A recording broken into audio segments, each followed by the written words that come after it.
महत्त्वाची बातमी समोर येते। पहलगाममधील दहशतवादी हल्ल्यानंतर विविध मुद्द्यांवर आता चर्चा सुरू आहे।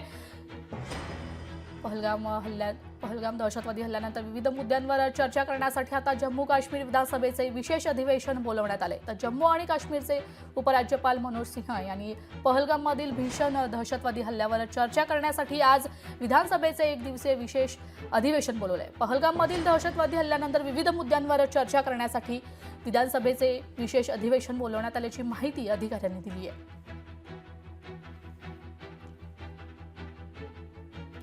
पहलगाम के जो लोग हमारे इस हादसे में मारे गए उनको श्रद्धांजलि देने के लिए यहां मैं खड़ा हुआ हूं।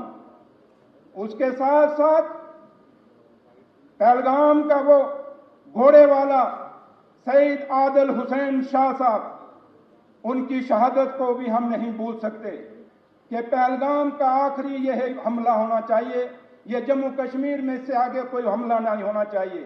आज के इस अवसर पर जब मैं श्रद्धांजलि अपने उन पहलगाम के उन टूरिस्ट को, उन मेहमानों को देता हूं, उसके साथ साथ शहीद आदिल हुसैन शाह साहब को भी देता हूं। और इस हिंदुस्तान को मजबूत करने के लिए, इस जम्मू कश्मीर के भाईचारे को मजबूत रखने के लिए, इस हिंदुस्तान के भाईचारे को मजबूत रखने के लिए अपनी कुर्बानियां दी। मैं उन सबको भी श्रद्धांजलि देता हूं। लोकशाही मराठी ऐका, पहा, जागरूक रहा।